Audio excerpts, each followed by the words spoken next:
पृथ्वी, ये नीला ग्रह जो सूरज की परिक्रमा करता हुआ अनगिनत रहस्यों को अपने भीतर समेटे बैठा है।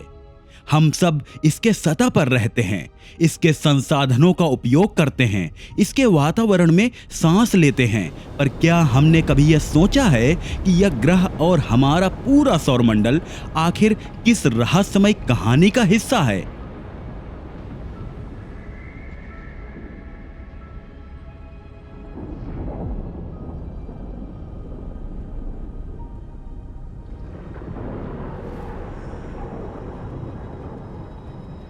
आज जो हम इस अनंत आकाश में चमकते सितारे देखते हैं, वो यूं ही अचानक नहीं बन गए।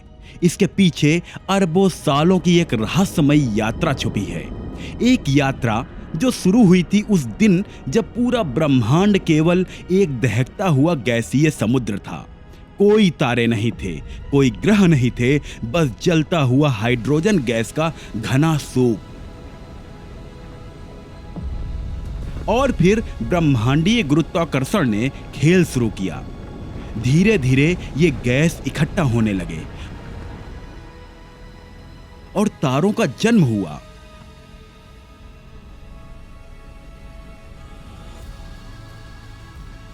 अरबों तारों ने मिलकर आकाश गंगाओं का निर्माण किया, जिनमें से एक है हमारी अपनी मिल्की वे गैलेक्सी।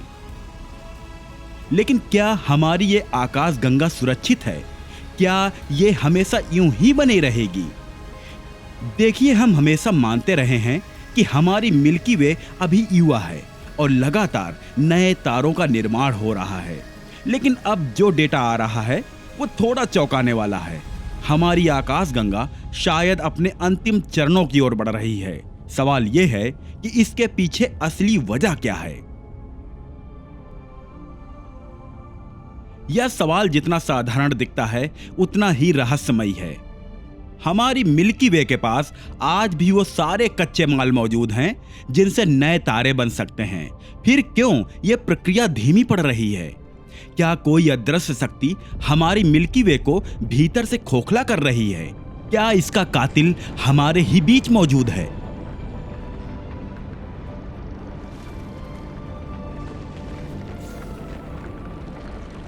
जब वैज्ञानिकों ने पूरे आकाशगंगा का इंफ्रारेड सर्वे किया तो कई चौंकाने वाले तथ्य सामने आए। 25 करोड़ से अधिक तारों का डेटा इकट्ठा किया गया और पहली बार हमें अपनी आकाशगंगा का असली रंग पता चला। और जो सामने आया वो हैरान करने वाला था। यह कहानी सिर्फ एक आकाशगंगा की नहीं है, यह कहानी है जीवन के भविष्य की। क्योंकि जिस दिन हमारी मिल्की वे में नए तारों का जन्म रुक जाएगा, उसी दिन जीवन के भी कई अध्याय समाप्त होने लगेंगे। और आज हम इसी रहस्यमयी हत्या की तफ्तीश शुरू करने जा रहे हैं।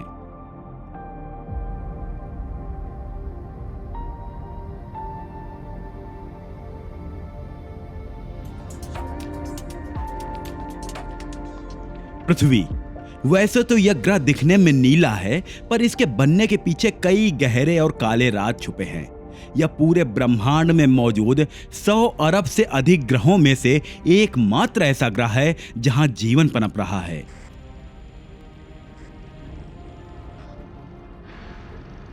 और वर्तमान में अरबों तारों का चक्कर लगा रही है, जो एक साथ मिलकर एक विशाल ब्रह्मांडीय घुमावदार आकृति का निर्माण करती है, जिसे हम आज मिल्की वे गैलेक्सी के नाम से जानते हैं। क्योंकि ग्रह तारों के इर्द गिर्द बनते हैं और तारों का निर्माण ब्रह्मांड के अंदर होता है, इसलिए ब्रह्मांड, मिल्की वे और तारों तीनों में से ही हमारा काफी पुराना रिश्ता है। एक ऐसा रिश्ता जिसे हम कभी भूल नहीं सकते हैं। और इसमें मिल्की वे की कहानी की शुरुआत होती है आज से तकरीबन 13 अरब वर्ष पहले, जब यह ब्रह्मांड कहीं शून्यता में खोया हुआ था। उस वक्त पर ना ही इस ब्रह्मांड में ग्रह थे और ना ही तारे। यह पूरा ब्रह्मांड बस एक गर्म हाइड्रोजन गैस के गाढ़े सूप जैसा था। बिग बैंग के बाद ब्रह्मांड में ज्यादातर जगहें ऐसी ही थी, मानो किसी ने ब्रह्मांड में जगह जगह पर गर्म सूप बनाकर छोड़ दिया हो। लेकिन ये गर्म सूप समय के साथ ठंडे तो होने थे, और एक बार जैसे ही ये ठंडे होने लगे, ब्रह्मांड में मौजूद ग्रेविटी ने इन गैसों को एक जगह इकट्ठा करना शुरू कर दिया, जिससे धीरे धीरे ब्रह्मांड में अलग अलग जगहों पर तारों के निर्माण ने रफ्तार पकड़ी। और आने वाले अरबों सालों में इनकी इतनी संख्या हो गई कि इसने भारी मात्रा में आकाश गंगाओं का निर्माण कर दिया, जिसमें हमारी आकाश गंगा भी थी, द मिल्की वे।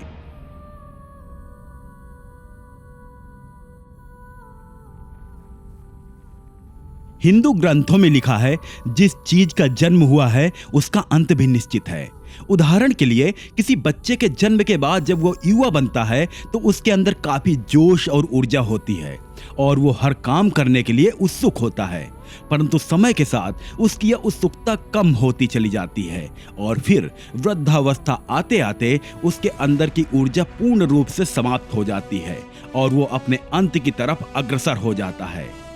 और यही कारण है कि वैज्ञानिक मिल्की वे के लिए चिंतित हैं, क्योंकि हो न हो मिल्की वे भी समय के साथ अपनी ऊर्जा खो रहा है और अपने अंत की तरफ बढ़ रहा है। पर क्या मिल्की वे का अंत इतना नजदीक है? आखिर मिल्की वे की उम्र क्या है? वैज्ञानिक किसी भी आकाश गंगा के उम्र के बारे में उसके रंगों से जान सकते हैं।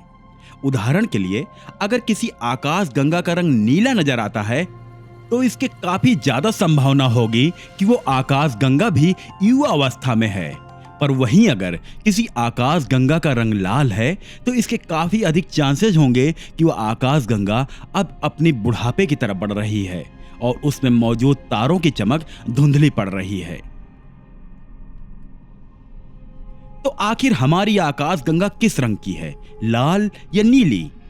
इंसानी दिमाग ने जब से तकनीकों का इजाद किया है तब से उन्होंने आकाश गंगा पर अपनी नजर बनाई रखी है और इस आकाश गंगा में हो रहे हर छोटे से छोटे और बड़े से बड़े घटना वैज्ञानिकों ने काफी ध्यान से स्टडी की है। लेकिन अफसोस, इसके बावजूद भी हम हमारी आकाश गंगा के बारे में अत्यधिक जानकारी हासिल नहीं कर पाए हैं।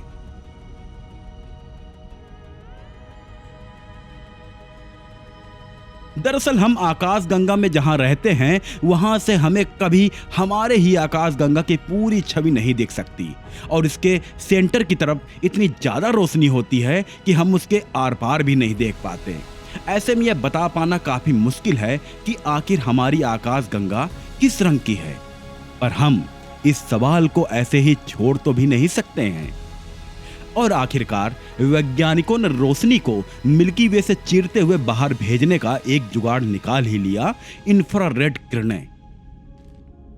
ये हैं Apache point observatory, new Mexico में लगा स्लोन डिजिटा स्काई टेलीस्कोप, जो अपनी नई इंफ्रारेड तकनीक से पूरे मिल्की वे आकाश गंगा की मैपिंग करता है और फिर इससे जुड़ी कई सारी महत्वपूर्ण जानकारियां देता है। और पिछले 15 वर्षों में स्लोन ने जितने तारों का सर्वे किया है वो आंकड़े बेहद चौंकाने वाले हैं। स्लोन ने अकेले दम पर पिछले 15 सालों में मिल्की वे आकाश गंगा के 25 करोड़ तारे की जानकारी हासिल की है और उनके रोशनी को मिलाकर उसने मिल्की वे एक असल रोशनी को समझने की कोशिश की है। यानी कि अब हम यह जान सकते हैं कि आखिर मिल्की वे आकाश गंगा का रंग क्या है, पर यह आपको एक बड़ा झटका दे सकती है। दरअसल आज तक हम लोग ये मानते थे कि हमारी मिल्की वे अभी काफी युवा अवस्था में है और इसमें हर समय भारी संख्या में तारों का निर्माण हो रहा है। पर स्लोन ने हमें जो दिखाया उससे यह प्रतीत होता है मानो हमारी अवधारणा गलत थी।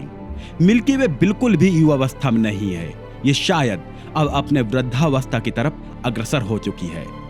वैज्ञानिकों ने स्लोन टेलीस्कोप द्वारा यह पता लगाया है कि अब हमारे आकाश गंगा में पहले की तरह तारों का निर्माण नहीं होता है, यानी कि मिल्की वे अब अपनी आखिरी सांसें ले रहा है और जैसे ही इसमें एक भी नए तारे का निर्माण होना बंद हो जाएगा, यह पूरी ब्रह्मांडीय आकृति अंत की ओर तेजी से बढ़ने लगेगी।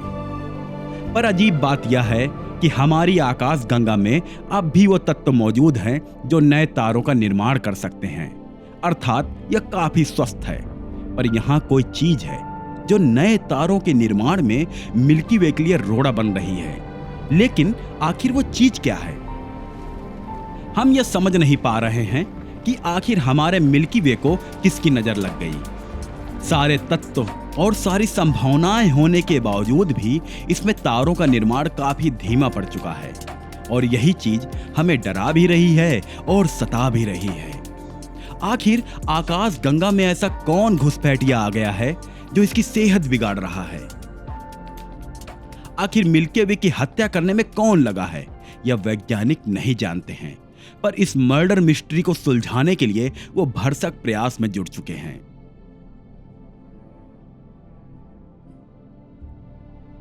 साइंस से जुड़ी किसी समस्या को मर्डर मिस्ट्री से कम बिल्कुल भी नहीं आंका जा सकता है। मर्डर की तरह ही यहां पर भी पूरा क्राइम सीन होता है और फिर सारे सबूत भी हमें यही मिलते हैं। बस आपको कातिल के बारे में पता करना होता है। हमारे अपने सूर्य की बात करें तो यह तकरीबन 4 अरब 50 करोड़ साल पुराना है और यह ब्रह्मांड में बने सबसे पुराने तारों में से नहीं है। और सच ये भी है कि नए तारों के निर्माण में हम वो आखिरी पीढ़ी हैं। यानी सूर्य पुराने तारों में से एक नहीं, पर यह जल्दी ही वो उस श्रेणी में पहुंच जाएगा और स्लोन टेलीस्कोप के आधार पर आने वाले मात्र 4 अरब सालों में मिल्की वे में नए तारों का निर्माण पूरी तरह रुक जाएगा।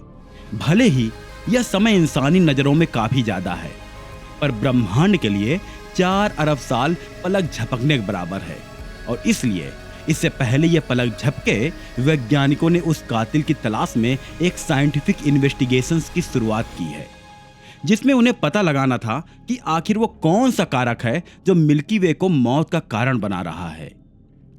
किसी भी गैलेक्सी को खत्म करने के लिए सबसे जरूरी है कि उसमें से सबसे पहले वो ठंडी गैस निकाल ली जाए जो इकट्ठा होकर तारों का निर्माण करते हैं। और ऐसा करने के लिए कई तरीकों का इस्तेमाल किया जा सकता है। जैसे ही आप इसमें धमाका कर सकते हैं, या फिर बाहर से इसे खींच सकते हैं, या फिर इसे गर्म कर सकते हैं। यानी कि हमें उस चीज की तलाश है जो मिल्की वे से ठंडी गैस को गायब कर रहा हो। और वैज्ञानिकों को अंततः सुराग मिलता है, पर मिल्की वे से नहीं बल्कि एक अन्य आकाश गंगा से, जहां बिल्कुल यही घटना घटित हो रही है। यह है W2246-0526, जिसे वैज्ञानिक हार्ड डस्ट ऑब्सक्योर्ड गैलेक्सी या फिर हार्ड डॉग कहकर भी बुलाते हैं। हमारे मिल्की वे से तकरीबन 12.5 अरब प्रकाश वर्ष दूर यह आकाश गंगा पूरे ब्रह्मांड की सबसे चमकीली आकाश गंगा है, जहां तारों की संख्या तकरीबन 300 खरब है। पर आपको जान के हैरानी होगी, हॉट डॉग के इतने रोशनी के पीछे का कारण इसके स्टार्स नहीं हैं, बल्कि इसके पीछे का कारण है इस आकाश गंगा का केंद्र, जहां एक विशालकाय ब्लैक होल स्थित है। एक विशालकाय ब्लैक होल, यह नाम से ही पता लगता है कि ब्रह्मांडीय आकृति आखिर आकार में कितना विशाल होता है। इसका आकार हमारे सूरज से अरबों गुना ज्यादा है और यह हॉट डॉग आकाश गंगा से तारे बनाने वाले गैस को पूरी तरह खींच लेती है और काफी ज्यादा एनर्जी होने के कारण यह जेट्स की तरह आकाश गंगा के केंद्र से फ्लैश की तरफ बाहर निकलते हैं। तो क्या इसका मतलब यह है कि हमारे आकाश गंगा के मौत के पीछे का कारण भी ब्लैक होल है? यह हम सभी जानते हैं कि हमारी आकाश गंगा के केंद्र में एक विशालकाय ब्लैक होल सैजिटेरियस ए मौजूद है। तो शायद हो सकता है कि ये अपनी तरफ उन गैसेस को खींच रहा हो जिससे तारों का निर्माण बाधित हो रहा हो। और वैज्ञानिक द्वारा की गई खोज भी यही बताती है। दरअसल आज से तकरीबन 60 लाख साल पहले एक तेज झटका लगा था, जिसमें कुछ मैटर इस ब्लैक होल के अंदर समा गए थे और इस घटना ने ब्लैक होल के अंदर एक विशाल विस्फोट किया था और इसमें जो गैस बाहर निकली वो सूर्य के भार से तकरीबन 130 अरब गुना ज्यादा थी। यानी कि यह घटना गैलेक्सी के अंदरूनी हिस्सों के लिए काफी खतरनाक रहा होगा और चूंकि हमारी पृथ्वी गैलेक्सी के बाहरी हिस्से में है, इसलिए यह इससे सुरक्षित रह गई होगी। तो क्या हमारा विशालकाय ब्लैक होल ही तारों के निर्माण में बाधा बन रहा है? क्या यही हमारे गैलेक्सी के मरने के पीछे का मास्टरमाइंड या मर्डरर है? हमारे ख्याल से यह मानना काफी बचकाना होगा, क्योंकि यह घटना आज से मात्र 60 लाख साल पहले हुई थी और यह इतनी जल्दी तारों के निर्माण के प्रक्रिया को धीमा नहीं कर सकती और रोक भी नहीं सकती। यानी कि हमारा कल्प्रिट हमारा ब्लैक होल शायद नहीं है, बल्कि इसके पीछे का कल्प्रिट और कोई है जो अब तक हमारी नजरों से बचते आया है। वो आखिर हत्यारा कौन है? आखिर वो कौन सी चीज है जो धीरे धीरे मिल्की वे में तारों के निर्माण को बाधित कर रही है? और आखिर इसके पीछे उसका मकसद क्या है? आखिर ऐसी कौन सी घटना है जो इस चीज को और बढ़ावा दे रही है? सवाल तो अभी कई और हैं और इसके जवाब भी हम ढूंढ निकालेंगे, पर इसके लिए आपको इस डॉक्यूमेंट्री के दूसरे अध्याय का इंतजार करना होगा।